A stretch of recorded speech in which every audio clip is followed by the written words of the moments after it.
I extend a warm welcome to everybody joining us for today's Bussela Institute webinar, Rebuilding Sustainable Societies, Support for Education in Conflict Zones. Those of you who know me will know that my own lifelong professional background has been in education, and I'm particularly pleased today to be able to shine Bussela's spotlight on the critical issue of support for education in conflict zones. All of you joining us today are acutely aware of the hugely detrimental effect that a loss of education can have on the personal, social, and emotional development of children and young people. As has been so starkly demonstrated during the current pandemic and indeed other global emergencies. The consequences for countries in conflict are gravely debilitating in the long term, with their upcoming generations potentially missing out on acquiring the knowledge and skills necessary to engage constructively in rebuilding sustainable post-conflict societies. Many international humanitarian organizations have strong track records in supporting young people's education in emergencies and in conflict situations.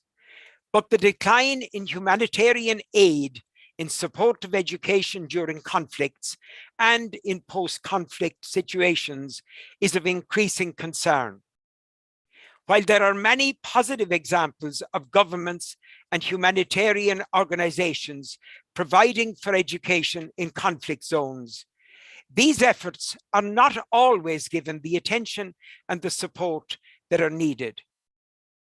So, what are the challenges that must be faced in protecting access to education for children and young people during conflicts? What more can governments, development aid contributors, and international organizations do to more effectively ensure that educational opportunities are made available in conflict and emergency situations and in rebuilding post-conflict societies? What is the best way to protect children and their learning environments from violence and attacks? And how can every country ensure that it has a strategy in place to secure children's learning and well-being in future crises? To explore these issues further and to give us some unique insights on supporting education in conflict and emergency situations, we are joined today by a panel of 5, I hope, eminent and highly distinguished experts who will bring their enormous experience and expertise to bear on this discussion. And I do not say that lightly. We have very unique and very experienced people with us today. Just in case she doesn't manage to join us, Stefania Giannini, Unesco's Assistant Director General for Education, is also due to be with us, but I think there may be some technical hitch, but we'll get that sorted out. Before I introduce my first guest, I also want to acknowledge that all of our distinguished panelists comes today to us with wide experience and expertise, and accordingly, each one of them has a very extensive and highly impressive curriculum vitae. So I'm only proposing to highlight 1 or 2 aspects of their many achievements as I introduce each one in turn. And we will begin now with Dr. Abdul Salam Al-Joufi. And Dr. Abdul Salam is advisor at the Arab Bureau of Education for the Gulf States, ABEGS. He is a former Yemeni Minister of Education and a professor at Sana University. It is great to have you with us today, Abdul Salam, as somebody with great on-the-ground experience as a long-serving minister in Yemen. So my first question to you would be, based on your first-hand experiences during your years as Minister for Education in a country currently in conflict, Could you please share with us your reflections on what must have been a very challenging time to be an education minister in an increasingly difficult period just before the outbreak of war in Yemen? Over to you, Abdul Salam. Thank you very much indeed. Thank you, and I'm very pleased to be with such distinguished persons here. And in fact, I'm very pleased to be with you today. Maybe this is the first time for me to speak about Yemen. Usually, with my career at ABEX, speaking about generally speaking about curricula, about development of education, but about Yemen, I think this is the first time. In fact, very pleased to see as well Stefania. She's just joined us. Stefania, it is wonderful to see you. Thank you so much for joining us. Hi. Sorry for being a bit late. So, would you want to start with her? No problem. No, you go ahead, and then when you're finished, I will come to Stefania. Okay. Thank you so much. Thanks. In fact, as a country, Yemen, when I became a Minister of Education, I realized that I was facing different challenges: challenge of quality, a challenge of enrollment, challenge of financing, and challenge of structure of the ministry itself. And this challenges, in fact, at the time, Unesco, the World Bank, and the world talking about education for all, and that's before by 2015. And according to the literature, I realized that Yemen will not face, or will not, fulfill any of the goals of the education for all, which is the 6 goals. And it was unfortunate, but we tried to work hard in order to use the resources, development in the education sector, trying to increase the quality of education, trying as well to increase the enrollment, especially for girls.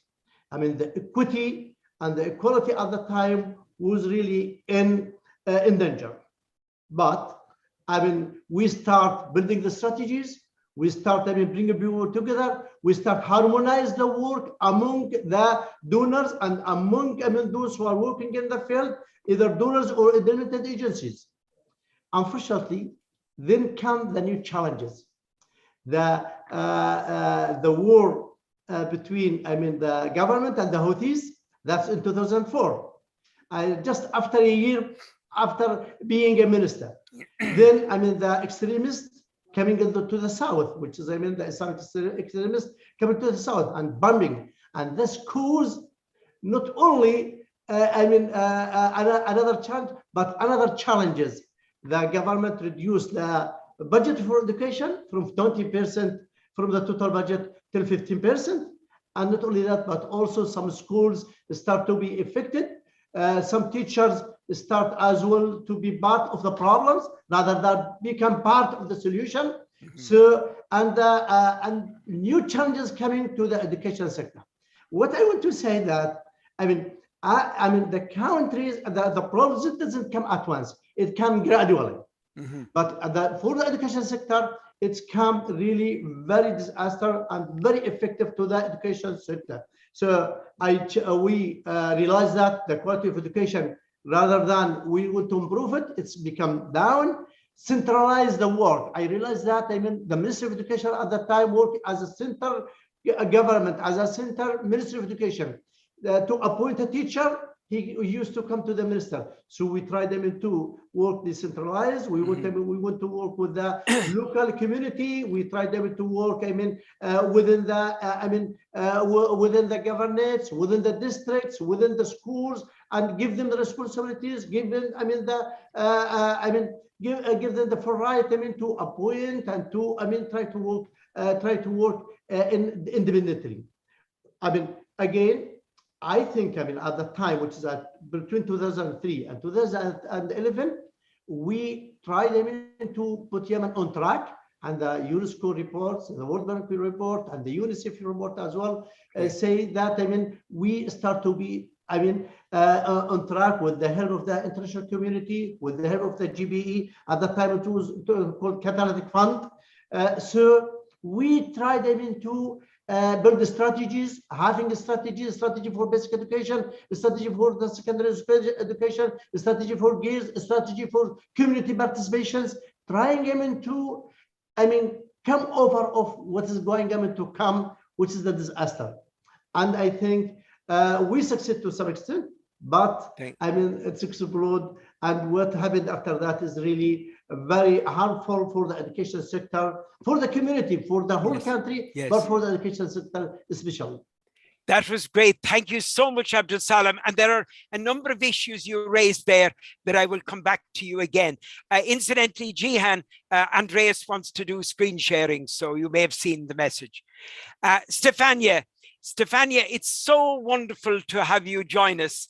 Stefania Giannini, as indeed almost everybody watching will know, is the Unesco Assistant Director General for Education.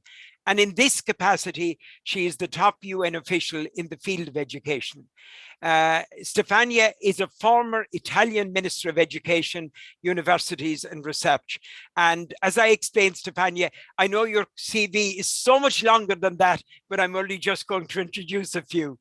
So as I said, it's great to have you. And maybe to begin with, could you outline some of UNESCO's priorities for supporting education in conflict zones? Thank you very much, John, first of all, for having me. And thanks, colleagues, for this inspiring discussion. Let me start with a simple statement.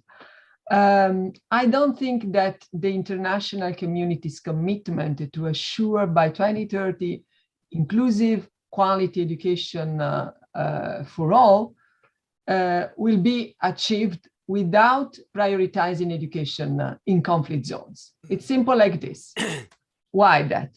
Because we see an increasing number of situations, of context around the world where schools, universities, places where education actually has been provided to be under threat, to be attacked directly, and children and youth and learners, as well as teachers, being part of the affected heavily by these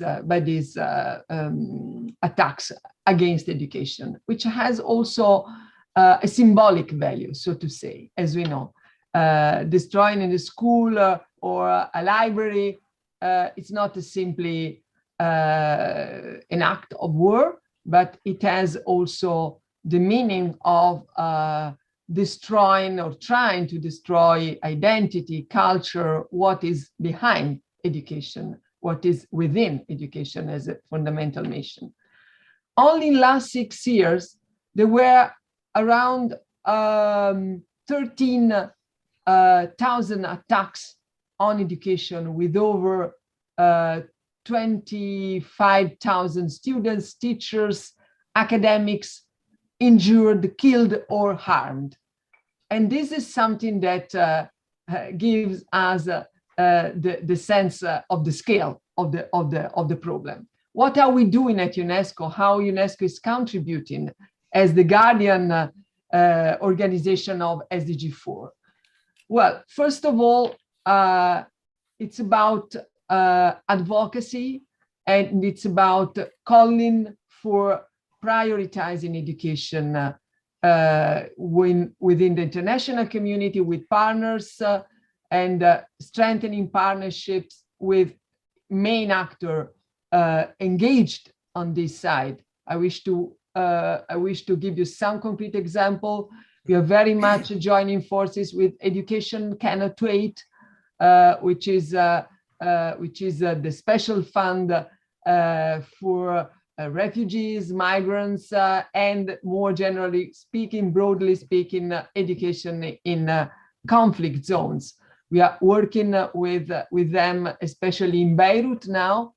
Last year, after the blast, which of course is not about attack, strictly speaking, coming from conflicts, but still a multiple crisis, which are unfortunately, which is affecting Lebanon, we launched a Beirut initiative focusing on the rehabilitation of reconstruction of schools, providing TVET centers and university faculties support in order to revive education in that complex situation.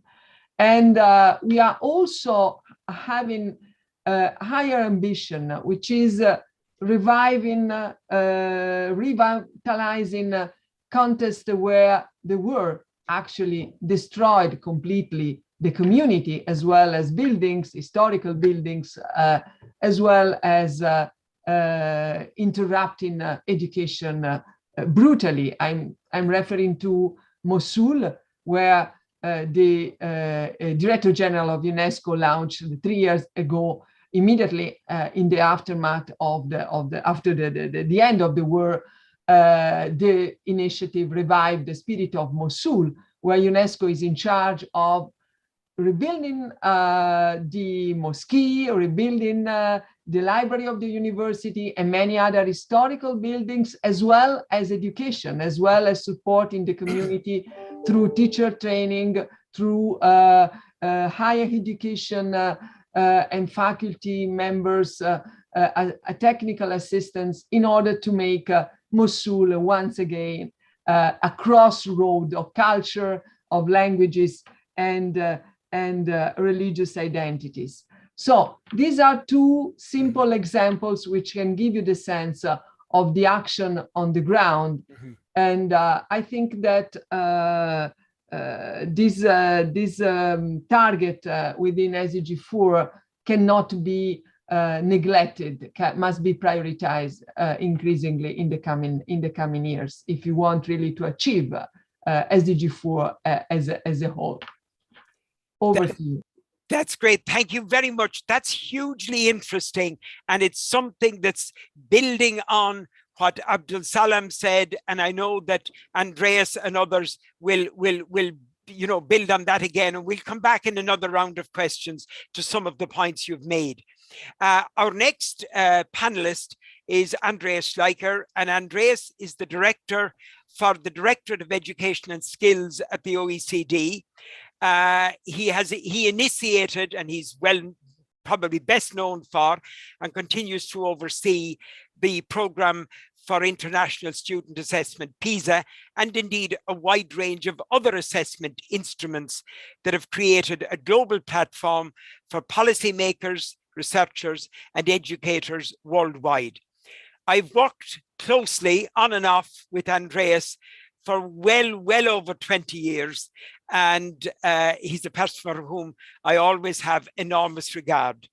Andreas, you joined us in a webinar recently where we discussed the Global Competence Framework in Education, which was linked to PISA that I've just mentioned, 2018. And this is based on the recognition of human dignity, tolerance, understanding, some of the things indeed that Stefania was referring to just there. This framework has huge significance, in my view, for preventing conflicts in the first instance, and indeed in post-conflict resolution. Would you agree, or what are your views on this, Andreas? Yeah, thanks so much, John. And, it is Abdul Salam and also Stefania who are the ones who can speak authoritatively to education in conflict zones. Sure. But I indeed would like to add this aspect that you just highlighted. Education is as much a context for conflict as it is also a conflict can be an outcome of education. Indeed, I think we need to look at education as a tool to provide a context that is more conducive to conflict prevention and conflict resolution. And I just, you mentioned the global competency framework. Let me just, highlight just a couple of findings that I believe are very relevant to our discussion here. When we surveyed students now on the extent to which they have that resilience, that adaptability, that openness to new kind of situations, new challenges, you can see the average looks quite good. The majority of young people say, yeah, I can change my behavior to new situations. So you can still see 50% say, yeah, I can easily adapt to a new culture.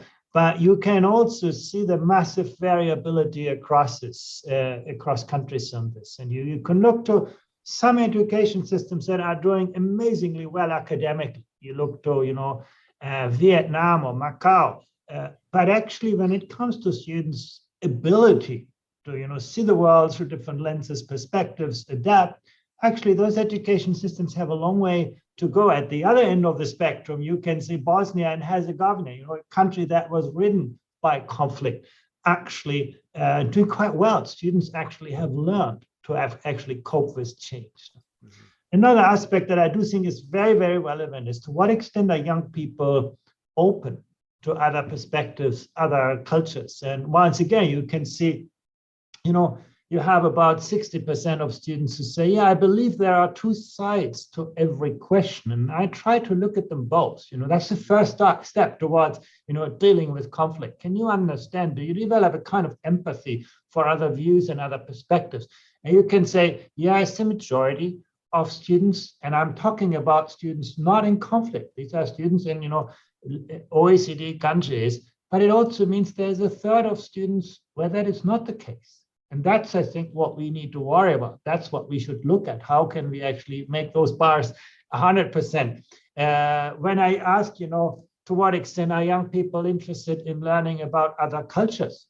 You can see, again, a majority say, yeah, I want to learn how people live in different countries. I'm interested in how people from various cultures see the world. I want to learn more about the religions of the world. But again, you're talking about 40 to 60% of students, which again means for 40 and 60%, that's not the perspectives. It's not the way they look at the world. And once again, you can see huge differences across countries. You can see here, for example, on the left hand, Turkey, Albania, Kosovo.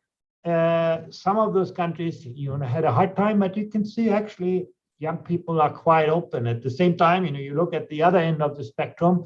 In some countries, that interest in other cultures is very remote. So there's a lot that we can learn from each other across education systems. The last point I want to make is just that those things are very well connected.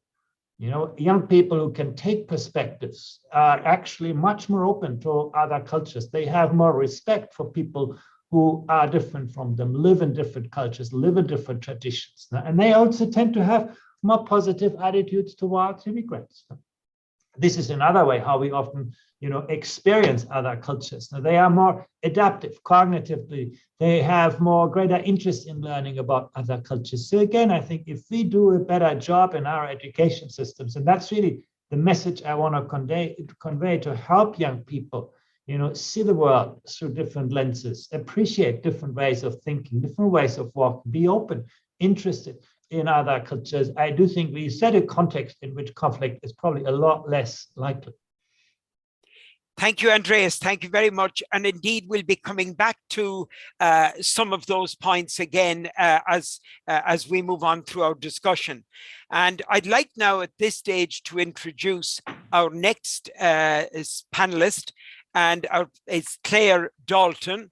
And Claire is head of mission of the International Committee of the Red Cross to the United Arab Emirates. Prior to this appointment, she was head of humanitarian diplomacy at the ICRC's Geneva headquarters.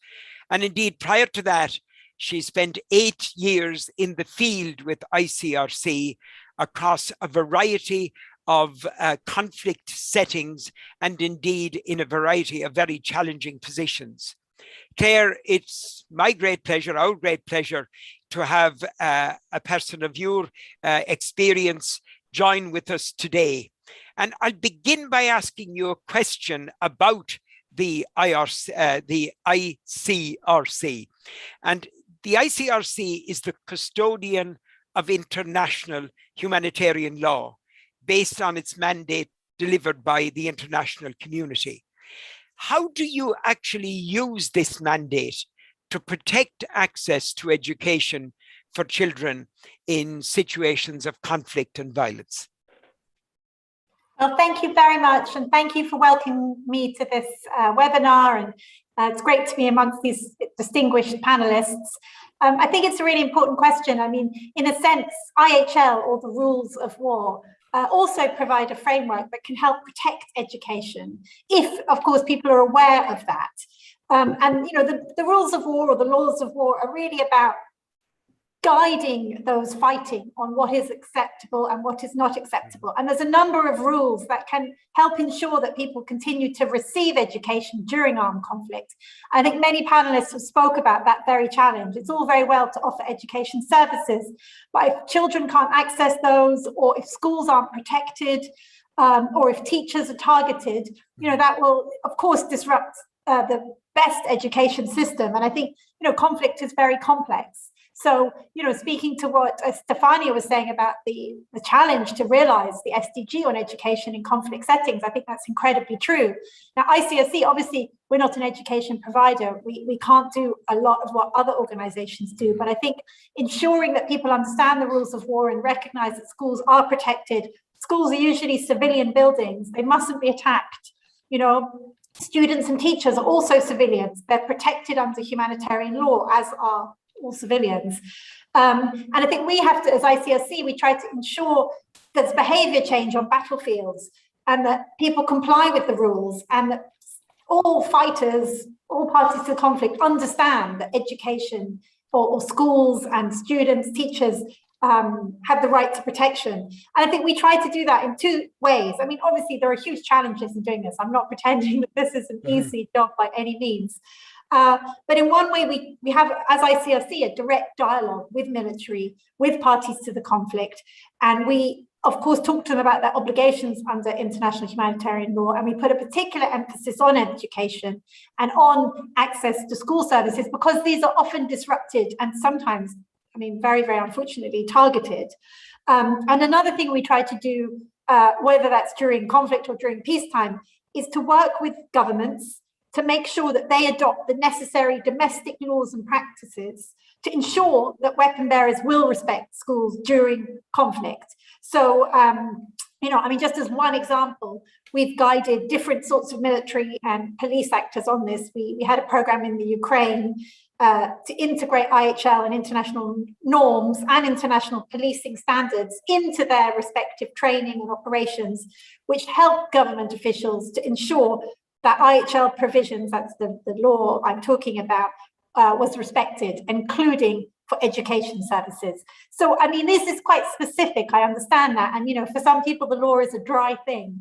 However, it's very important we work with what we have, you know, and at the moment, this is, in a sense, the best way as an organization we can try and support all of you to ensure access to education during conflict, by really emphasizing that, yeah, you know, schools are civilian buildings, they're protected, so are students, so are teachers, and that we talk with weapons bearers to try and ensure that schools, teachers, children are not targeted.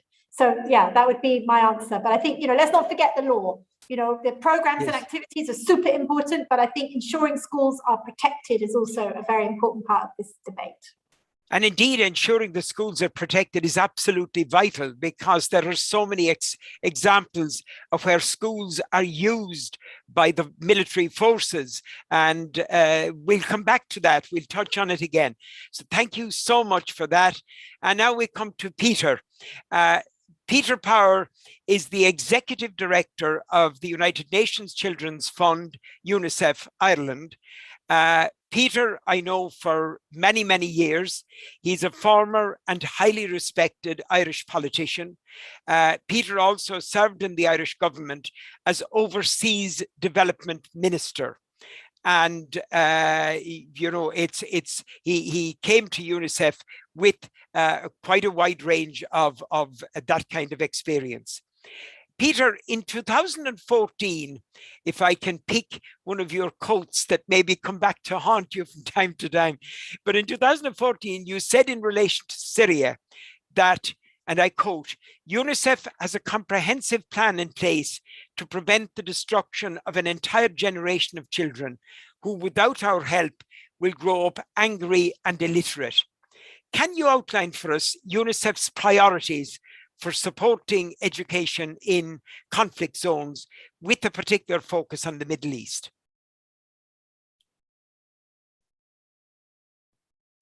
Peter, I think your microphone is.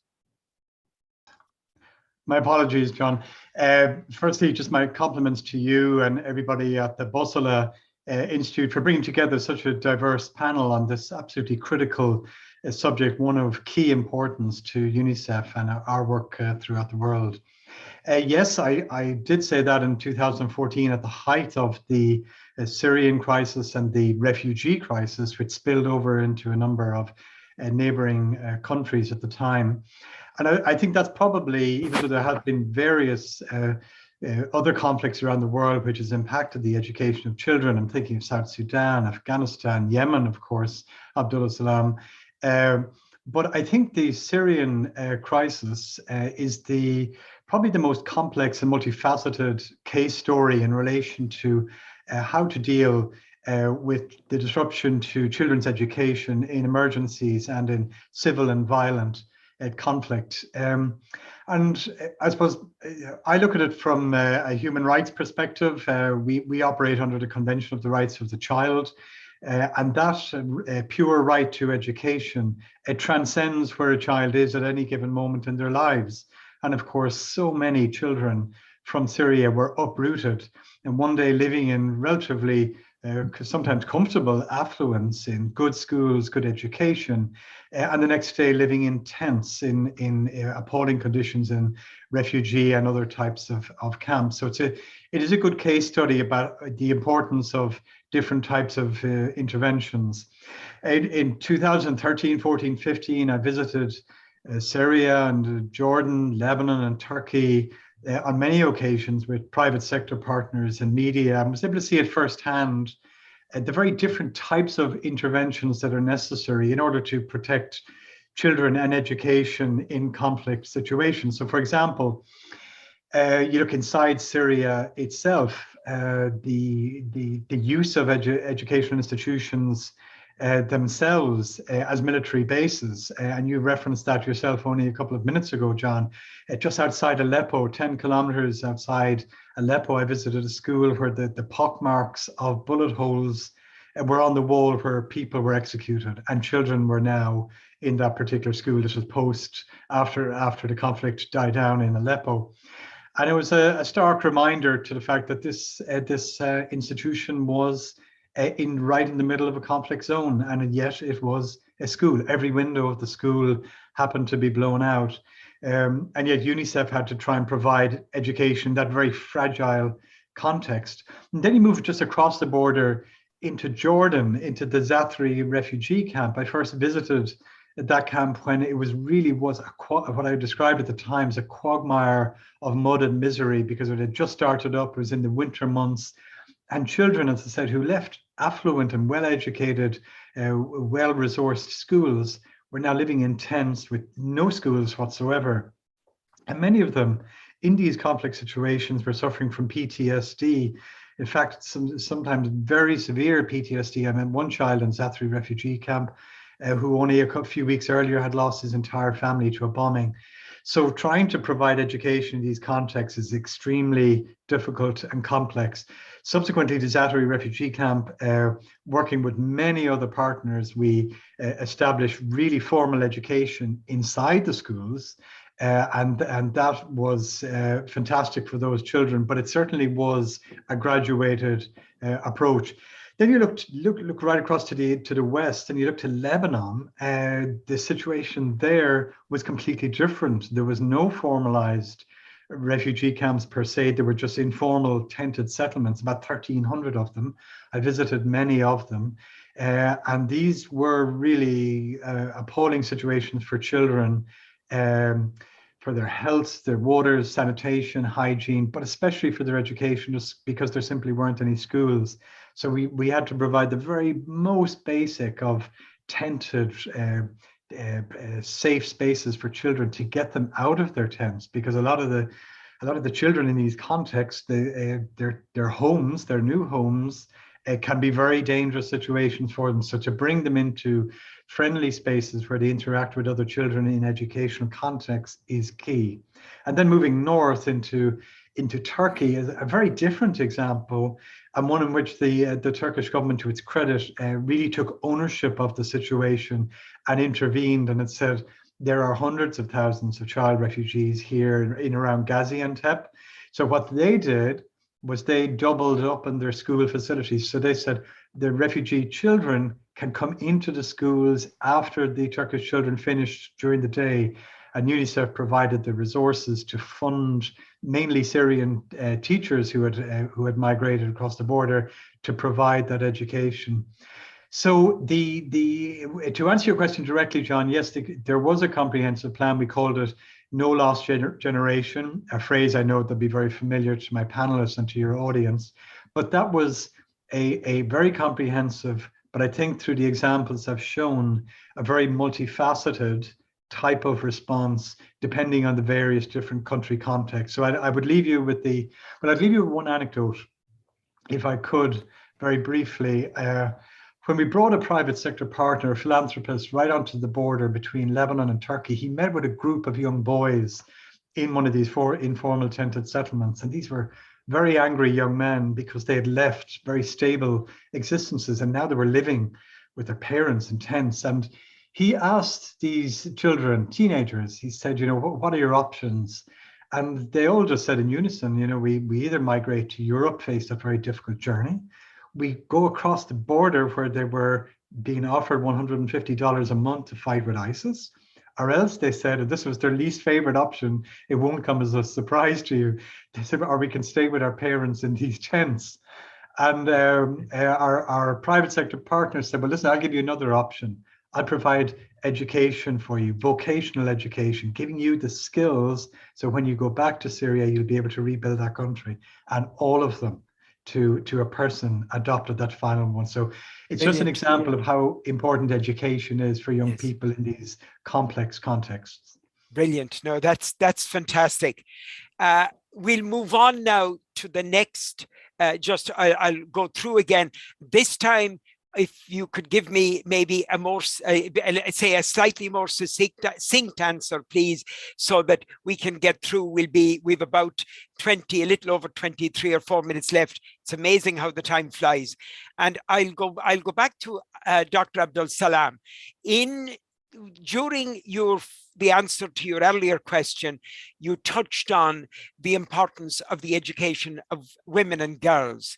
And that is, for me, always hugely important in any situation, but particularly in situations of crisis or conflict. And if you could very briefly just maybe give me your view on how important indeed is education for women and girls in conflict zones, and how critical is the role of women in providing and supporting education during conflict? Okay, thank you very much indeed. Briefly, in fact, I believe, I share your belief, and I think all of us, sharing the same issue. Women, very, very important.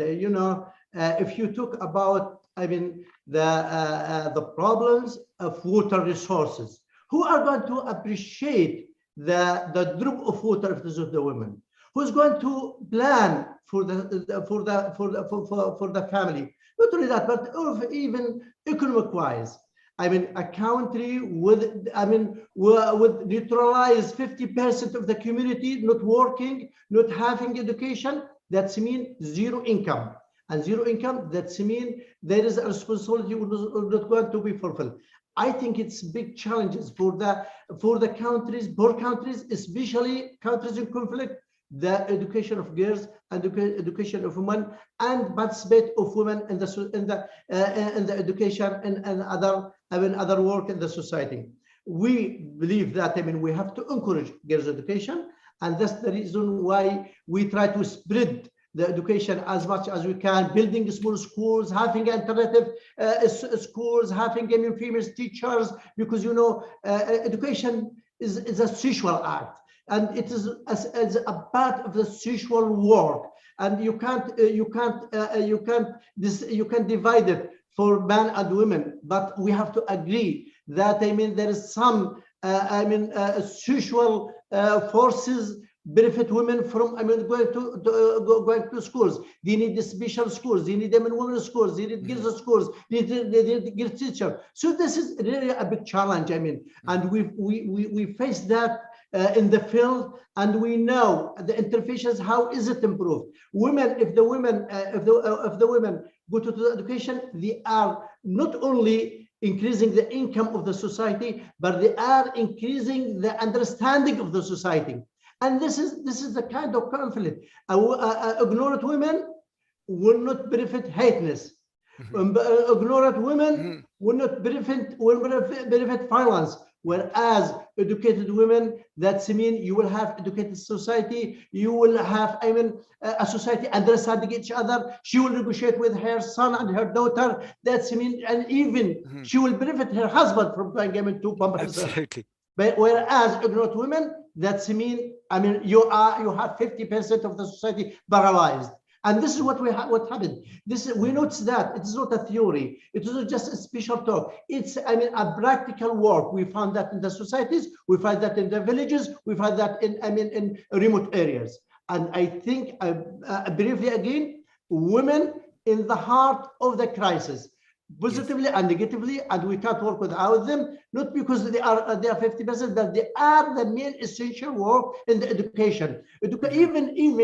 Even in the Arab region, most of the males, they are going outside. So who are going to take care of the family? Who are going to take for the kids? Who are going to follow up with the school, with the teachers?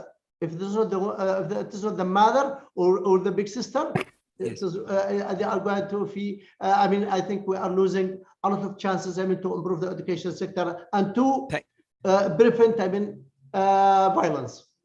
Thank you so much. In fact, I'm so delighted that you raised that initially and gave me the opportunity to pursue it with you, because I couldn't more agree with you. Stefania, I want to link in to what Andreas spoke about in relation to the Global Competence Framework, and refer to one of your latest reports, UNESCO's latest reports, Reimagining Our Futures Together, a New Social Contract for Education.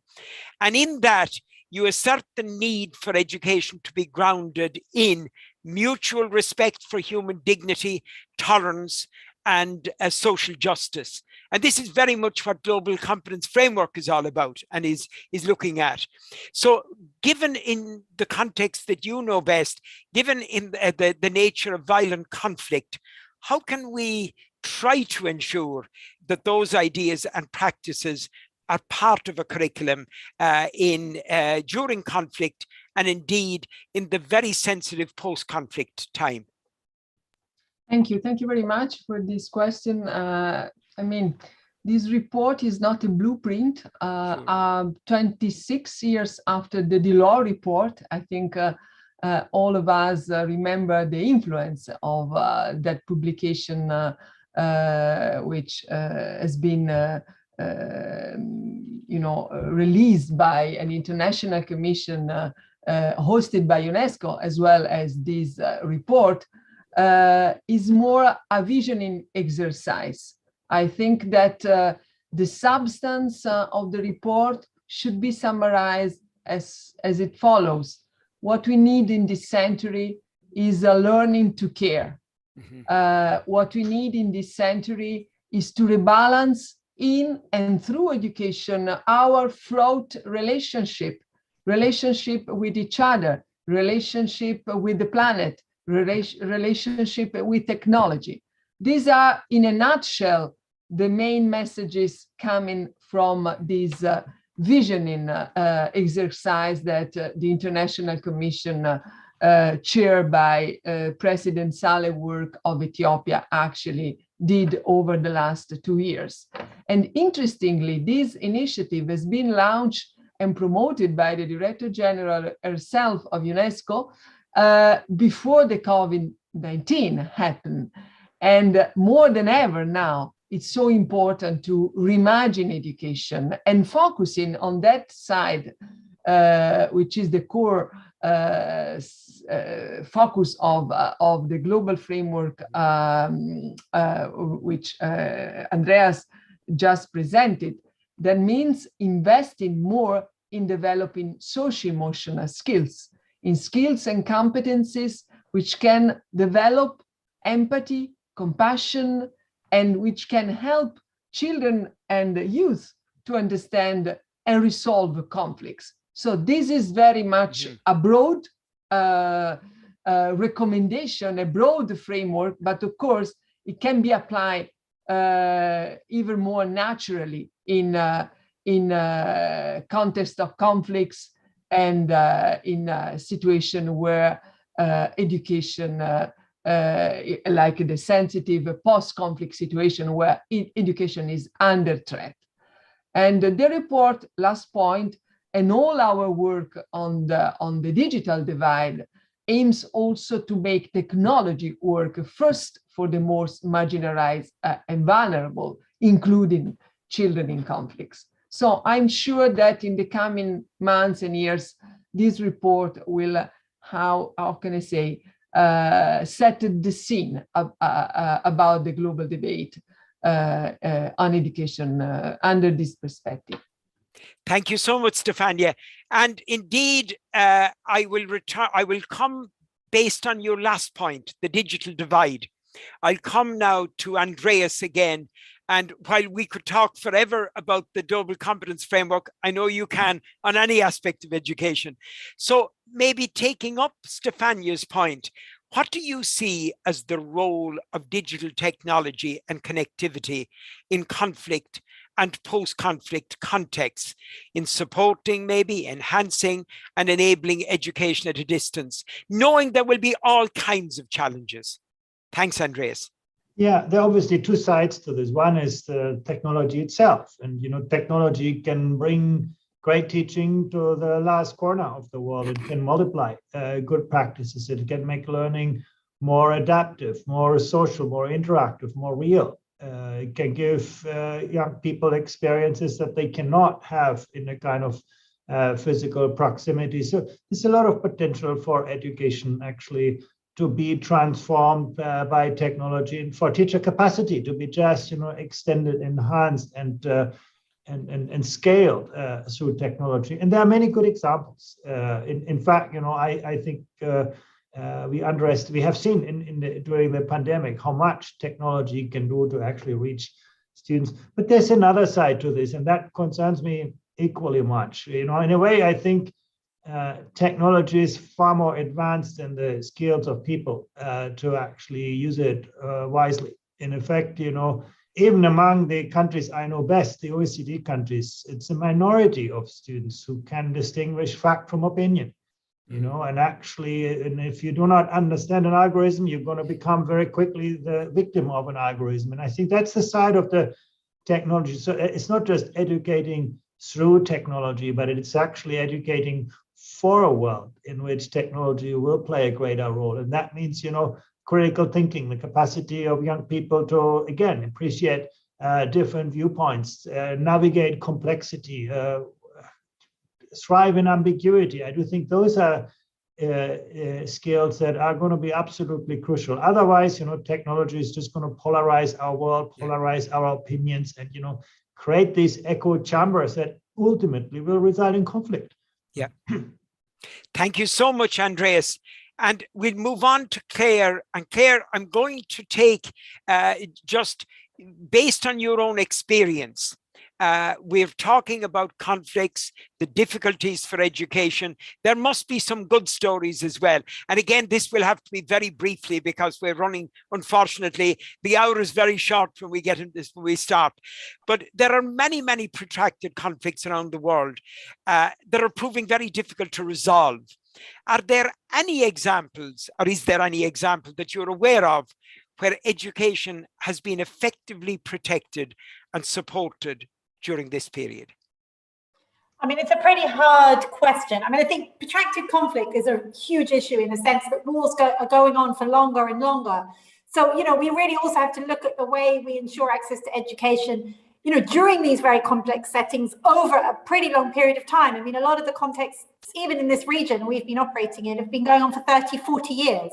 It's not an emergency. So I think this issue of protracted conflict, and I think education's particularly fragile to the shock of conflict. We've seen it's often the first service to be disrupted, and it's often actually the last to be restored. And that's terrible, given what all of the panelists have been saying about how important it is. And I think the first thing that I think is very important is prioritizing the needs of frontline communities and listening to what people say they need. I think in the aid industry, too often we've given what we're able to give, whether that's food or water or shelter. And I think now there's been this shift in mindset about other services that the affected people really need. And in a sense, education is usually their top priority, both the children and the parents. So I think one positive thing, in a way, it's not necessarily very tangible, is this shift in mindset, this shift within humanitarian and development actors about the need to work more closely in conflict, especially protracted conflict, to enable this continuity of services. And you can't just think about it, well, there's a conflict, everything should stop. No, because if that conflict goes on for 30 years, that's a generation, more than a generation of children who won't have any education if those services are completely disrupted. So I think one way is working with authorities. I mean, interesting, I'm going to talk, one example we have that's quite positive, but it's not a conflict per se. It's where we've been working in Brazil, where you've got very high levels of violence sometimes. I mean, it's, actually the violence can be higher than the number of people in a conflict, but it's not a conflict, and the authorities work very, very hard to try and establish education services in places where there's high levels of violence. And ICOC developed an online platform and app, speaking to what Andreas was also talking about, that allowed teachers to report shootings in real time and request support. And just that methodology that mitigated the risk slightly. We can't, let's not pretend, let's be humble as humanitarian organizations wherever we work. There's a limit sometimes to what we can do, but working with partners, working with authorities, we should be able to find more creative solutions to enable education to continue, even if, the violence or the conflict isn't necessarily ending. I think it's about ensuring that public policy of whichever authority is in charge of that particular area is aligned with this, and we are, kind of working towards these things. And I think also the other thing, that's my last point, is as ICOC, we often try and support and strengthen capacity of communities, of teachers, or whoever's around that school area in risk awareness. Because some of the risks in conflict and protracted conflict can be to do with mines, it can be to do with many things. So it's almost education of the certain risks that may impact people's access. And I think also really listening to what the communities themselves need to ensure that continuity of services. And as a humanitarian actor, coming in and supporting that, as opposed to offering what we've got in our toolbox. And I think, the positive thing for me is the shift in that mindset. We might not be there yet in terms of delivering that perfectly. However, I think there's that recognition of how important that is. And yes, as we're talking now in collaboration, working in partnership to do that, because we can all do a little piece. That's great. Thank you very much, Claire. And as Claire was just talking there about, looking at what people need and what they need at any given point. The one thing we didn't touch on today, Peter, was COVID. And we couldn't, I think, end our webinar today. Well, we're not fully finished yet. But if you could very, very briefly, maybe, we all know that COVID has disrupted education around the world in all countries, our own included, our own countries, all of us. What strategies have Unicef used to maintain its role as a front-line supporter of education in conflict zones where things are even worse again, So I'll over to you, but again, unfortunately, for a very brief answer. I'll keep it within the minute, John. I know time is very tight. I think it's an excellent question. You can't talk about education at the moment or for the next number of years, I think, without talking about COVID. Hundreds of millions of children right throughout the world, as you say, have been dispersed and displaced from school. But in conflict situations, it's much, much worse. So, for example, going back to the Zaatari refugee camp, after, as I mentioned, education, actual schools were built for up to 30, 35,000 children. Overnight, all of those were shut down immediately. And all of these children straight back into their tents with all of the dangers that are inherent in those contexts for children. So we have to be very cognizant of what's happened there. So for example, in that camp, we, working with telcos, working with the private sector, produce data packages for the children, because the one thing a child will always have, no matter where they are in the world at the moment, they'll have their mobile phone or they'll have some device. So we're giving them data packages to access the internet. And we're also working, we've developed a platform with Microsoft to provide a digital learning certificate. And we're working with governments so that at any given space, at any given geographic point, a child linked to a device can access their country's curricula on their device, working through a new Microsoft platform. So speaking to Andreas's point, we have to use technology. We have to be very innovative. We have to be fast moving, because COVID, unfortunately, is here to stay, and the children in conflict zones are probably going to be the most affected. Thank you, Peter. Unfortunately, we're coming to near the end. We have about 5 minutes maximum left. And I would like to put one final question to everybody in turn. And I want literally less than a 30-second answer, a very short answer. Just, it's to help us pull together a few of the threads, and just maybe from each one of your unique perspective and your own extensive personal experience, what are the most practical and immediate actions that should now be taken to ensure that educational opportunities are made available in conflict situations, and equally important, in rebuilding post-conflict societies? So maybe we'll start for a 30-second answer. Abdul Salam. I think, holding dialogues and understanding and fighting hateness with the full support of the international community. A lot of money going to weapons, 10% from that money, if it's gone to the peace and to education, it will help more than fighting. Sure. Thank you. Thank you. Stefania? It's about the what, the kind of education that we have to prioritize, especially in that specific sensitive context. I see global citizenship education as which encompasses the prevention of violent extremism through education, and which promotes the culture of peace and tolerance as a pillar of a new curriculum for this century. And it could be very much developed, especially in those sensitive contexts where a conflict has been unfortunately preventing children to have the right to education. Thank you so much. Andreas? You know, in the short term, I think we can do a much better job in sharing the world's educational resources and ideas with conflict zones. We are not doing a good job on this. We're distributing food, but we are not very good when it comes to the knowledge assets of our countries. I think that's the first thing. But in the long run, I very much agree with Stefania. We should look at the world that we have today as the product of education in the past. If we want to see a different world, a world with fewer conflicts, we have to invest in a different education. Thank you very much. Claire? I very much agree with what Andrea was just saying about, modernizing how we approach this. But I'd also say, and I think I said it before, I think the very practical thing we can all do is better assist communities and ministries of education to manage the consequences of conflict and violence. Because often it's a kind of a fear and a lack of a preparedness that means schools are closed. And so I think, or rather than a direct attack on a school, there's a fear and there's a lack of preparedness around what to do during conflict and violence. So I think if we can work better together to support ministries of education, to support the community, to ensure that schools are open. Now, okay, it says nothing about the quality of education you may get in those open schools, but it's one part that I think is important when it's done together with the other points made by other panelists on the quality. Thank you, Claire. Peter?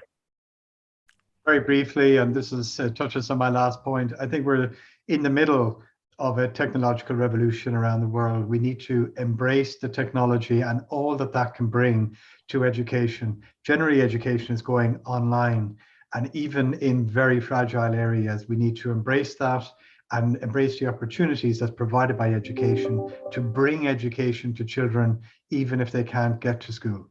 Great, thank you very much.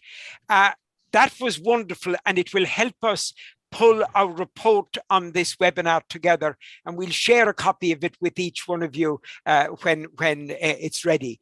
And I'm enormously thankful to each one of you for bringing your considerable understanding, knowledge and vision to this important Bussola webinar, and for sharing your insights into an issue that not only affects societies in conflict, but in fact ultimately impacts on all of us. Neither Europe nor the Gulf are strangers to the devastating human consequences of conflict. Both regions are very much alive to the impact of war on civilian populations, with the effect on children and young people often being the most damaging in the long term. It is no coincidence, therefore, that the EU and the Gulf are among the world's largest contributors to international aid and relief efforts. The representatives of the international organizations on our panel today have demonstrated both the tremendous work that your organizations are doing to support education in conflict zones, but also the enormous challenges that are faced in trying to ensure that educational opportunities are made available in conflict situations and in rebuilding post-conflict societies. And in the spirit of our mission here at Bussola, we remain available if you require us, to facilitate further discussion between the organizations and agencies involved in supporting education in conflict zones, with a view to ensuring that the outstanding work being done to safeguard access to education is given the attention that is needed. Before we conclude today's webinar, I just want to quote from Graça Machel Mandela. You all know who she is, the inspirational humanitarian and international advocate for children's rights, when she presented her groundbreaking report on the impact of armed conflict to the UN General Assembly. She said, and I quote, "The impact of armed conflict on children is everyone's responsibility, and it must be everyone's concern." Finally, my sincere thanks to our audience who joined us today. And as ever, I'm immensely grateful to the Bussola team. So thank you all very, very much. And